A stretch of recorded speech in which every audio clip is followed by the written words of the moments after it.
What's going on, guys? Welcome back to another video. Today we're going to be going through the process of completing a European mount, or what some people call a skull mount. It's a great way to display your trophy, save money. You can send it off to a taxidermist, but it'll cost you probably anywhere from 75 to 100 bucks. So I got around 3 deer heads to do today. It's not too hard to do on your own. They turn out pretty good, and it's a great way to display something on the wall, even if you don't want to go for a full-on shoulder mount. So basically we're going to turn something that looks like this into something that looks like this. So the first thing you're going to want to do is take your deer head and obviously cut the head off of it, and you're still going to have the hide and everything else on. You got to get the hide off, and then we'll take the bottom jaw off and all the meat that we can before we start to simmer it in the pot. But that's the first thing we got to do. One of the best ways to get this off, basically make a cut from the neck all the way up to the base of the head. Cut one way to each antler, and then just slice straight down to the nose, and then we'll peel it off of both sides.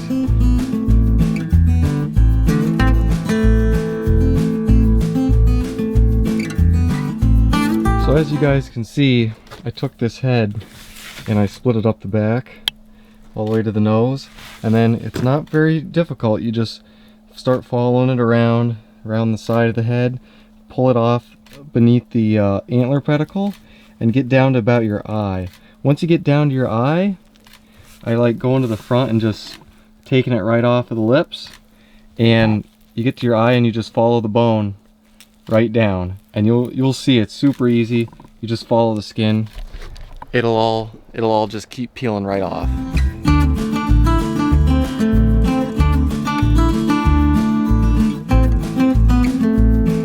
Now that we have the skin off, we basically want to go through, take out the eyes, pull the eyes out of the socket, and then take the bottom jaw off and cut off as much of this meat around the skull as we can. And that's going to shorten up our boiling time and keep more grease than we need in the water. Because the more grease and stuff you got in your water, the more flesh on your skull, the more potential there is for grease as you're boiling it to soak into the bone, and that'll yellow your skull over time. To get the eyes out, the best thing is just to cut around the fat, and then as you do that, just without popping it, just kind of pry it out of there. You just, eventually it pops out. Just go in there and cut as deep as you can to get that off. Do the next eye. Now that the eyes are out, now we're going to take off the bottom jaw. So basically you got your cheeks here, so you can fillet, stick your knife in there and just cut up through all the way back. Okay, and you got to remember the jawbone comes over like this and then hooks up, and there's a socket right about here. So basically you just want to cut these all the way back. I like to cut into that muscle, and then once you do that to both sides, we'll flip it up like this and pry it apart, cutting the tissue down as we go. So as you cut around the cheek, eventually you're just going to want to take it and give her the old onion, but this one's a little froze, and as you pull it back, you can see all that connective tissue in here. Just slice that back as you go. Just get in there with your knife, cut it off, then pull on it again. Alright, I think she's ready to pop here. There you go. You just pop that back right like that. You can see these pulled out of socket. And just cut off everywhere that's connecting, and then you have removed your bottom jaw. Taking the bottom jaw off is basically the hardest part.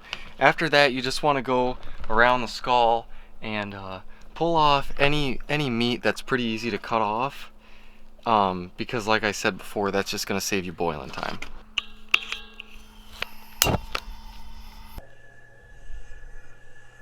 Once you get the skull all cleaned off, it's time to boil it. Basically, the setup I got is an outdoor wood, or an outdoor fryer, but you could really use anything. You could use your grill.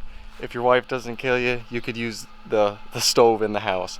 But you basically just need a big enough pot that can fit the head in while the antlers are still sticking out. One thing you do want to do is take and wrap, I used aluminum foil, but you could use saran wrap or both around the base of the antlers just to keep the heat and steam off of them so they keep their color and nothing happens. You just want to use clean water, and what you should do is add some dish soap into it as kind of a degreasing agent, okay? And that's going to help cut some of the grease off of the skull. You don't actually want your water boiling. You want it just about to boil, but not. You want it just to be simmering. If you actually boil the skull, you're going to shrink the bone a lot. You have potential for the teeth to fall out and all sorts of stuff to happen. So the best thing is to just cook it for as least amount of time as possible at as low a temperature as possible, just enough to get the meat and the grease off of the head. Then all you do is take your skull, set it in here, and I always just don't fill the water quite enough, and then I have an extra bit of water that I'll add in order to fill it up just to the base of the pedicles. You don't want the antlers submerged in the water. That's gonna mess up your antlers. You want it just to the top of them.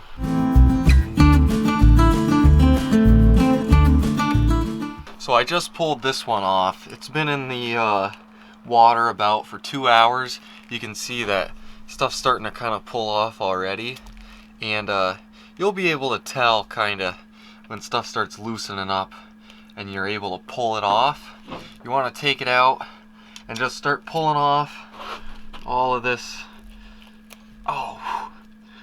tissue off the skull, anything loose. You're not going to get it all. It's probably going to take, you know, 2 or 3 tries, but I just pull off as much as I can and then put it back in, whatever's still tight, for a little while, and then pull it back off and just keep pulling until you get it most of the way cleaned up. But this first initial run, you just got to get the majority of all this flesh and sinew and stuff off of the skull.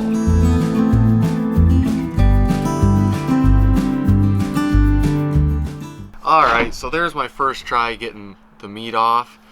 The tricky part is definitely the nose. There's 2 bones in there, and if you look on Google Images or something, or a European mount you already got, there's really fine bones in the nostril there. You can break those off and just pull the whole thing out, or you can try to save them, and it looks pretty cool if you can get it. To do that, this cartilage has got to be really loose. So I'm going to put this back into the water here and try to loosen up some of this stuff here, and then I'm going to get a coat hanger and just start pulling as much brain out of there as I can.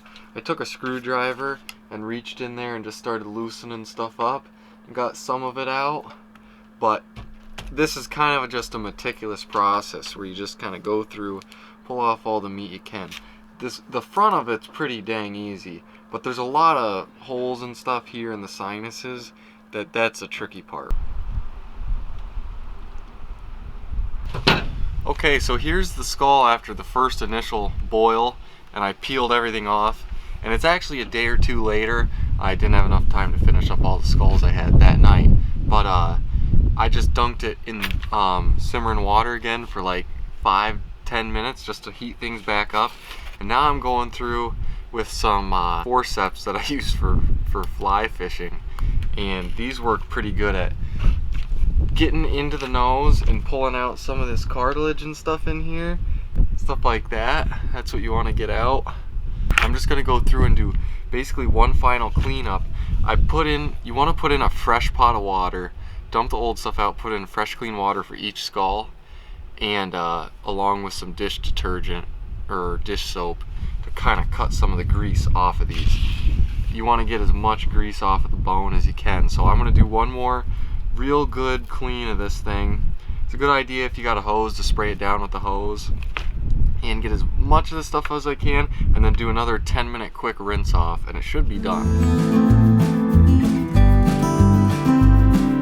Okay, so I just got the 8-point all finished up here, cleaned off anyways, And basically the last thing to do here is just get it whitened. One thing I did forget to show you is there's some ear bones right here, and you'll see it in the ear when you're boiling it. There's a little ear bone. If you just stick pliers or something in the ear canal and just pry it down, it'll pop that bone right off and open up all of this right in here. But basically what I'm going to use to whiten is this 40 volume peroxide. You can find it on Amazon. This is like a creamy type, and we're just gonna paint it on to the skull using a paintbrush. Wrap it in saran wrap and let it sit out here in the sunlight for a day or two, and it should turn this thing pure white. So let's paint that on, and then we'll check it here in a day or two and see how she turned out.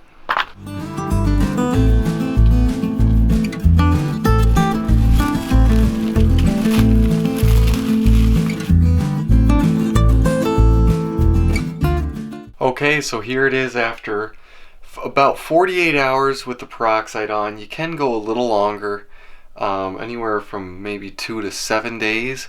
I might put a little more on, but it's actually pretty good for just being 2 days. All you got to do is unwrap it, rinse off the hydrogen peroxide, and then just take it and rinse it off with cold water and let it sit out in a warm area and dry. And you should have a beautiful skull. There's a lot of ways to mount them on the wall. You can just go on Amazon and get some cheap wall hangers. They work pretty dang good. Do a little research. Some people like them sticking out away from the wall, but I like just getting the 5-packs where you can just stick them right on the wall with nothing else showing. Thanks for sticking around. It's pretty easy to do yourself. Just takes a little elbow grease, and you can get a pretty good looking European mount. So thanks for watching. We'll see you on the next videos as deer season continues here.